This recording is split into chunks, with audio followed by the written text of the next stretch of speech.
Baik, terima kasih. Perkenalkan, nama saya Bernadina Listina Hoarnahak, NIM 18.100.216.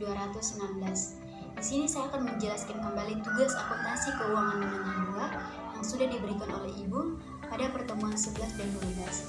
Nah, di sini saya memilih soal pada buku akuntansi keuangan menengah 2, yaitu pada halaman 459, yaitu tentang metode pembiayaan langsung atau MESO.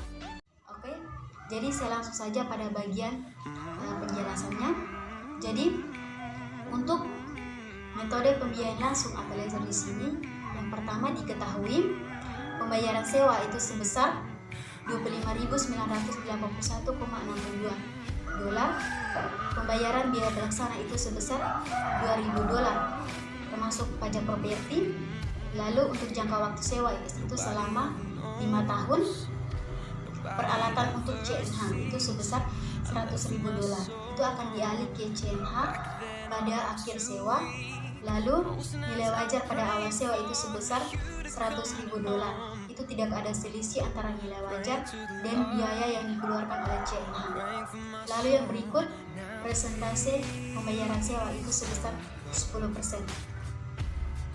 Jadi untuk menghitung metode pembiayaan langsung atau lesor, itu yang pertama kita lihat pada perhitungan pembayaran sewa.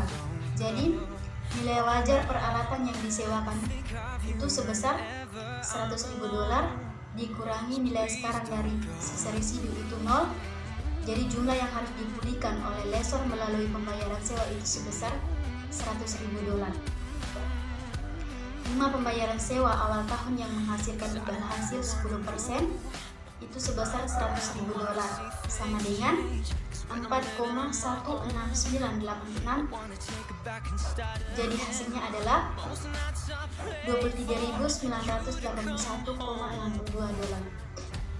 Jadi di sini 4,16986 itu didapat dari passion filler dari anuitas jatuh tempo dan 1 selama 5 tahun pada suku bunga 10%. Lalu yang berikut pada bagian kedua, di sini kita melihat perhitungan piutang sewa.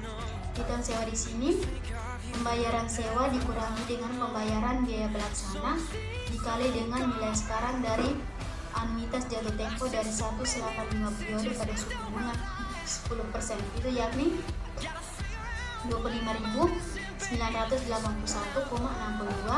dikurangi dengan 2.000 dolar dikali dengan 4,16986. Jadi hasilnya adalah 100.000 dolar.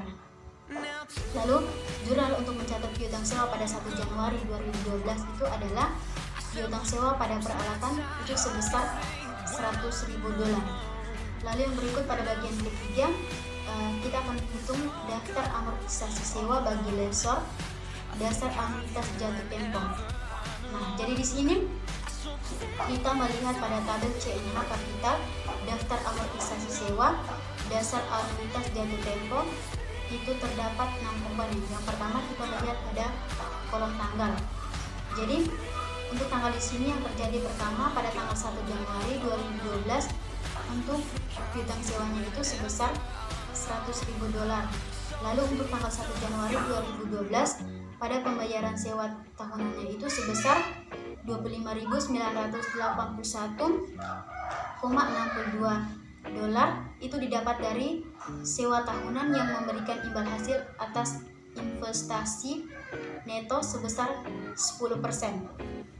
Jadi nilai ini akan terjadi pada tahun-tahun berikutnya, yakni selama 5 tahun sampai dengan tanggal 1 Januari 2016.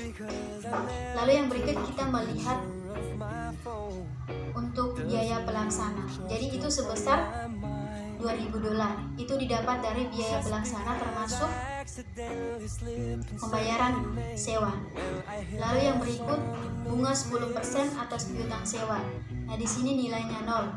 Untuk mendapatkan bunga 10% dari piutang sewa yaitu 10% dari saldo sebelumnya dari kolom piutang sewa itu kecuali pada tanggal 1 Januari 2012. Nah, karena di sini dia belum melakukan transaksi. Lalu yang berikut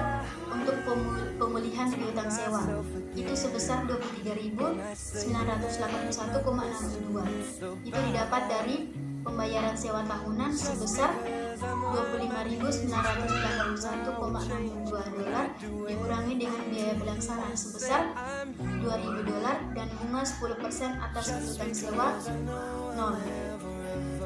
Lalu untuk piutang sewa itu sebesar $76.018,38 itu didapat dari saldo sebelumnya, yaitu $100.000 dikurangi dengan pemulihan piutang sewa sebesar $26.981,62, sehingga hasilnya adalah $76.018,38. Jadi ini akan terjadi pada transaksi pada tahap selanjutnya sehingga pada akhir periode.